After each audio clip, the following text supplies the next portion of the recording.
क्या आप जानते हैं कि पिछले 100 वर्षों का सबसे बड़ा षड्यंत्र कौन सा है? अमेरिकन डेयरी इंडस्ट्री ने दूध का बहुत प्रचार किया। उससे लाभ तो हुआ, लेकिन व्यक्ति को नहीं हुआ, अमेरिकन डेयरी इंडस्ट्री को हुआ। दूध से व्यक्ति को, मानव जात को लाभ क्यों नहीं हुआ? उसके 3 कारण हैं। सबसे पहला, दूध मनुष्य जाति का मूलभूत भोजन नहीं है। दूसरा, क्या आपने कभी किसी प्रजाति को जीवन भर दूध पीते देखा है? जैसे ऊंट है, जीवन भर दूध पीता है क्या? नहीं। तीसरा कारण, कोई भी प्रजाति अपनी माँ के सिवाय दूसरी प्रजाति की मादा का दूध पीता है? कभी नहीं पीता। क्या आपने कभी देखा है कि घोड़े का बच्चा हथनी का दूध पी रहा हो या गाय का बच्चा भैंस का दूध पी रहा हो?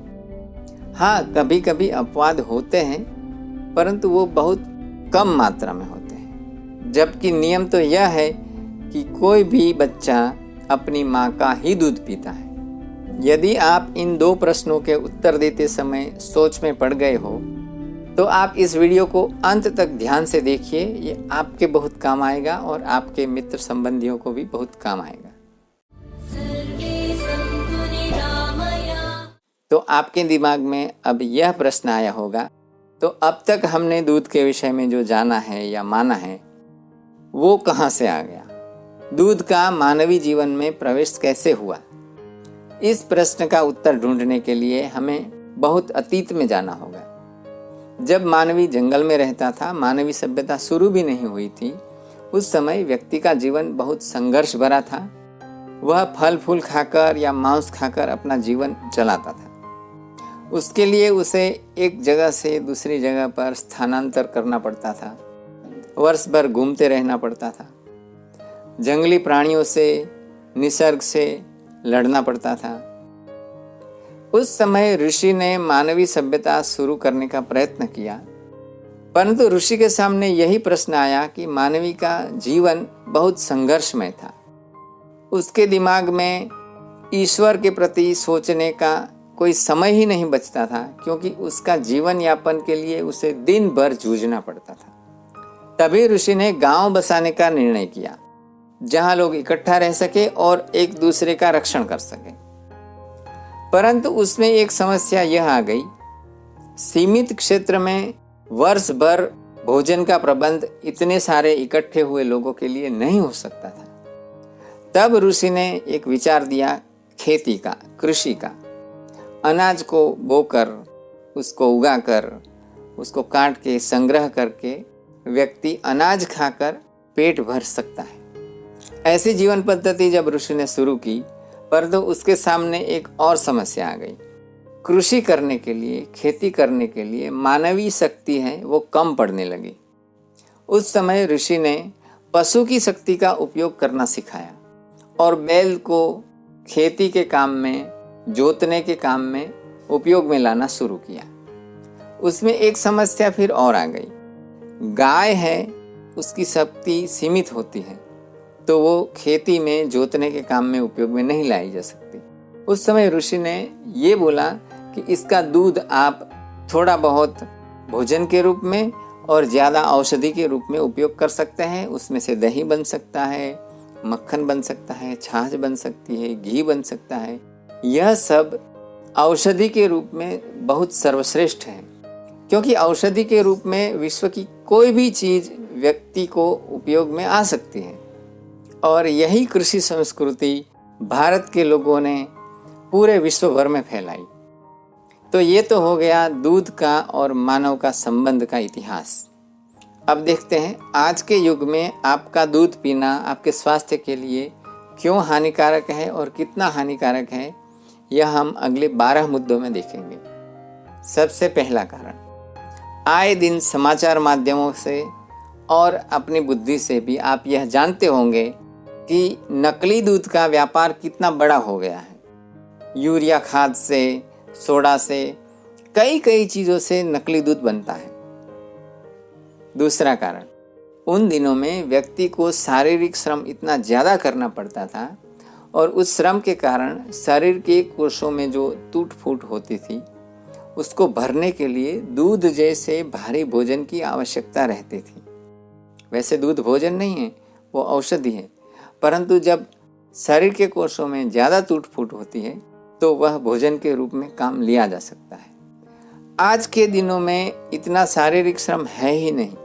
व्यक्ति दूध लेने के लिए जाता है कहीं बाजार में तो भी वो अपना 2 व्हीलर या 4 व्हीलर लेकर जाता है। एक मंजिल भी चढ़नी हो तब भी लिफ्ट में चढ़ता है।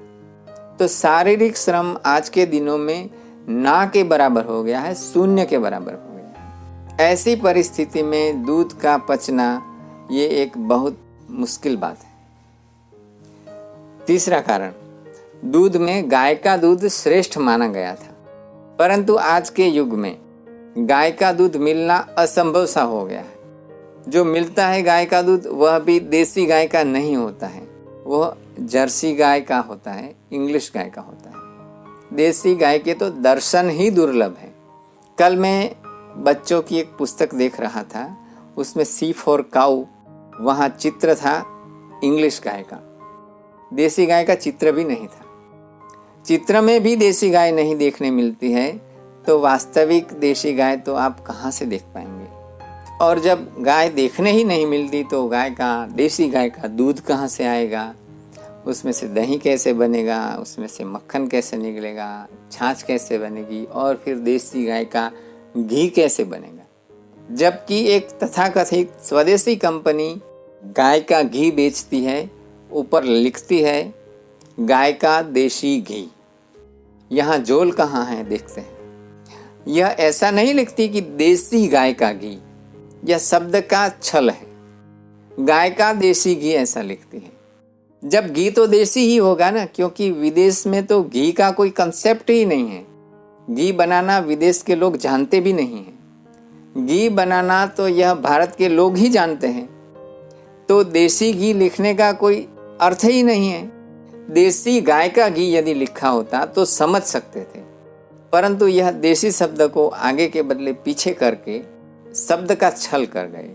देसी गाय का घी उन्होंने इसलिए नहीं लिखा कि यह घी देसी गाय का है ही नहीं, क्योंकि देसी गाय इतनी है ही नहीं।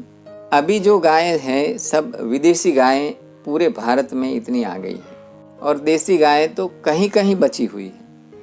और इतनी देसी गायें जो कम मात्रा में बची है तो उनका घी इतना है ही नहीं कि जो पूरे भारत में इस प्रकार से बेचा जा सके। और हाँ, उसकी कीमत के बारे में आपको बता दूं, गाय के दूध में 3 से 4% फैट माने घी होता है। आप स्वयं ही गिन लीजिए कि 3% फैट माने 1 किलो घी बनाने के लिए कम से कम 33 लीटर दूध की आवश्यकता होती है। तो आप प्रवर्तमान दूध के दर का गुना भाग कर लीजिए और उसमें उसकी मेहनत जोड़ दीजिए, कितने रुपए किलो यह घी पड़ेगा और बाज़ार में ये लोग कितने रुपये बेचते हैं। तो आप स्वयं ही निष्कर्ष निकालें कि यह घी है या और कुछ है। इसमें एक बात और जोड़ लीजिए, विदेशी गाय के दूध की तुलना में देसी गाय का दूध 1/4 ही आता है। देसी गाय के दूध की लागत 4 गुना होने से उसके सभी आगे वाले प्रोडक्ट की कीमत भी 4 गुना से और ज़्यादा हो जाएगी। एक और बात जोड़ लीजिए, देसी और विदेशी गाय के दूध की तुलना हो ही नहीं सकती, क्योंकि ये दोनों अलग चीज़ हैं। जैसे सोना और पीतल, उसकी तुलना कभी नहीं कर सकते, चाहे वो एक समान ही क्यों न दिखें।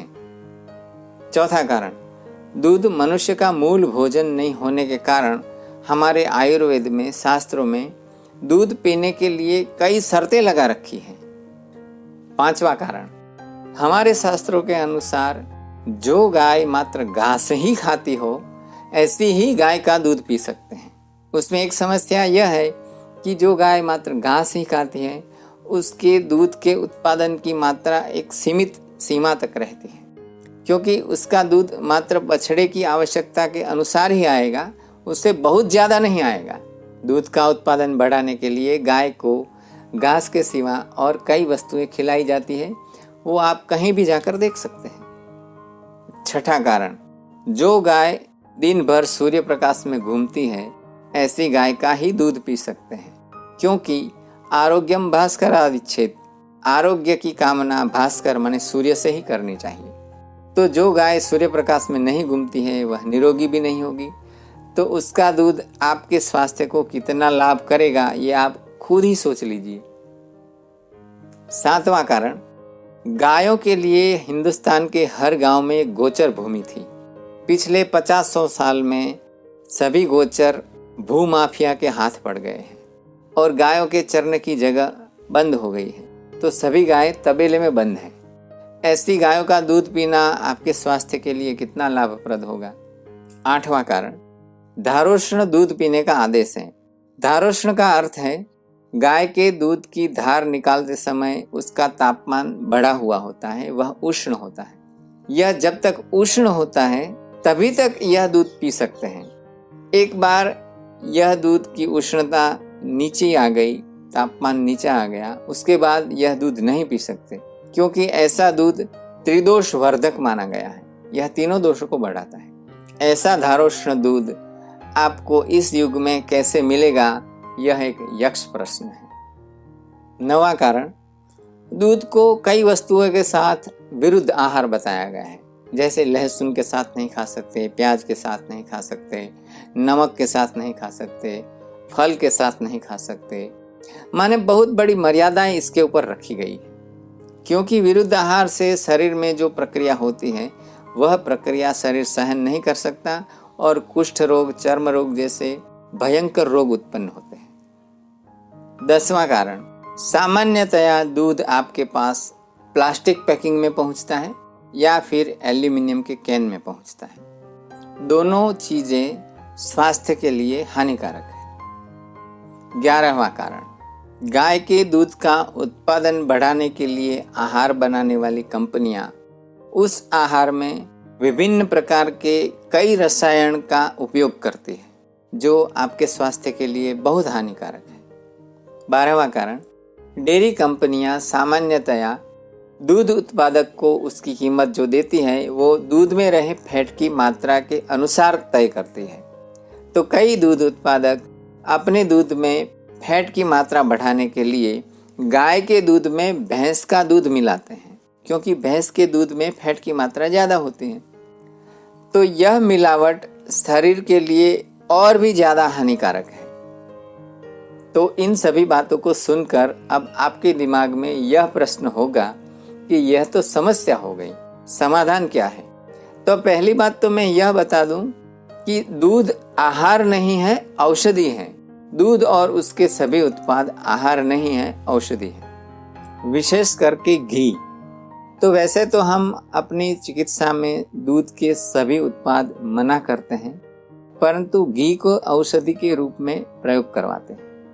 लेकिन बाजार में आज देशी गाय का वैदिक पद्धति वाला घी मिलना असंभव होने के कारण हमने अपनी स्वयं की भूमि पर स्वयं की एक गौशाला निर्माण की है। और इस गौशाला में हम ऐसी गाय रखते हैं जो सूर्य प्रकाश में घूमती हैं, मात्र घास ही खाती हैं। ऐसी गायों के दूध से हम दही जमाते हैं और उस दही को मथने के लिए जो हमारा वैदिक पद्धति का बिलोना था उससे हम मक्खन निकालते हैं और उस मक्खन से फिर घी बनाते हैं। तो ऐसे घी के बारे में हमारे शास्त्रों में बोला गया है, आयुर्वेद में, कि घृतर वै आयु। और ऐसा घी यदि आप अपने आसपास कहीं ढूंढ सकते हैं तो यही घी आपकी आयु को बढ़ा सकता है और स्वास्थ्य को एक चरम ऊंचाई तक पहुंचा सकता है। तो मैं डॉक्टर मुकेश पटेल, स्वतंत्र मानवी चिकित्सालय, बड़ौदा, गुजरात से आप सबके शुभ स्वास्थ्य की कामना करते हुए सर्वे संतु निरामया। धन्यवाद।